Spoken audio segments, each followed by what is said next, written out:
സമൂഹ മാധ്യമങ്ങളിലൂടെ ദൃശ്യം പ്രചരിച്ചതിനു പിന്നാലെ അപമാന ഭാരത്തിലായ യുവാവ് ജീവനൊടുക്കി. കോഴിക്കോട് ഗോവിന്ദപുരം കോളങ്ങരക്കണ്ടി ഉള്ളാട്ടുതൊടിയിൽ ദീപക്കാണ് മരിച്ചത്. ഞായറാഴ്ച രാവിലെ മുറി തുറക്കാത്തതിനെ തുടർന്ന് അമ്മയും അച്ഛനും ചില നാട്ടുകാരുടെ സഹായത്തോടെ വാതിൽ തുറന്നു നോക്കിയപ്പോഴാണ് ദീപകിനെ തൂങ്ങി മരിച്ച നിലയിൽ കണ്ടത്. ബസ്സിനുള്ളിൽ വെച്ച് ദീപക് മനഃപൂർവ്വം തന്റെ ശരീരത്തിൽ ദുരുദ്ദേശത്തോടെ സ്പർശിച്ചെന്ന് ആരോപിച്ചാണ് യുവതി സമൂഹ മാധ്യമത്തിൽ ദൃശ്യങ്ങൾ പങ്കുവച്ചത്. വസ്തുതാവിരുദ്ധമായ ആരോപണമാണ് യുവതി സമൂഹ മാധ്യമങ്ങളിലൂടെ നടത്തിയതെന്നും ഇതേ തുടർന്ന് ദീപക് കടുത്ത മാനസിക സംഘർഷത്തിലായിരുന്നുവെന്നും ബന്ധുക്കൾ ആരോപിച്ചു. നാട്ടിലും വീട്ടിലും ഇത്തരത്തിലൊന്നും ആരോപണം കേൾക്കാത്ത വ്യക്തിയായിരുന്നു ദീപക് എന്നും ഇവർ പറയുന്നു. അതേസമയം യുവതിക്കെതിരെ ആത്മഹത്യാ പ്രേരണാ കുറ്റം ചുമത്തണം എന്നാവശ്യപ്പെട്ട് രാഹുൽ ഈശ്വർ സംസ്ഥാന പോലീസ് മേധാവിക്ക് പരാതി നൽകി.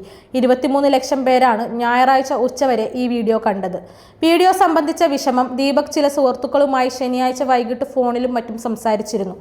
യുവാവിനെ കുറിച്ച് ഇതുവരെയും മോശമായി ഒന്നും കേട്ടിട്ടില്ലെന്നാണ് ദീപക് 7 വർഷമായി ജോലി ചെയ്യുന്ന സ്ഥാപന ഉടമ പ്രതികരിച്ചത്. സംഭവത്തിൽ അസ്വാഭാവിക മരണത്തിന് മെഡിക്കൽ കോളേജ് പോലീസ് കേസെടുത്തു. അതേസമയം വീഡിയോ ചിത്രീകരിച്ച യുവതി ആരോപണത്തിൽ ഉറച്ചു നിൽക്കുന്നതായാണ് ഒരു TV ചാനലിനോട് പ്രതികരിച്ചത്. ദീപക് മറ്റൊരു യുവതിക്ക് സമീപം മോശം രീതിയിൽ പെരുമാറുന്നതായി കണ്ടെന്നും തുടർന്ന് തന്റെ സമീപത്തെത്തിയപ്പോൾ വീഡിയോ ചിത്രീകരിക്കുകയായിരുന്നുവെന്നും യുവതി വിശദീകരിച്ചു. വീഡിയോ ചിത്രീകരിച്ച ശേഷം വടകര പോലീസ് സ്റ്റേഷനിൽ പരിചയമുള്ള ഒരാളെ ഇതറിയിച്ചെന്നും സമൂഹ മാധ്യമത്തിൽ വീഡിയോ ഇടുന്ന വിവരം സൂചിപ്പിച്ചെന്നും യുവതി വ്യക്തമാക്കി. അതേസമയം യുവാവ് ജീവനൊടുക്കിയ വിവരം അറിയിച്ചപ്പോൾ അത് ദുഃഖകരമായി പോയി എന്നും അത് പ്രതീക്ഷിച്ചില്ലെന്നുമാണ് യുവതി പ്രതികരിച്ചത്.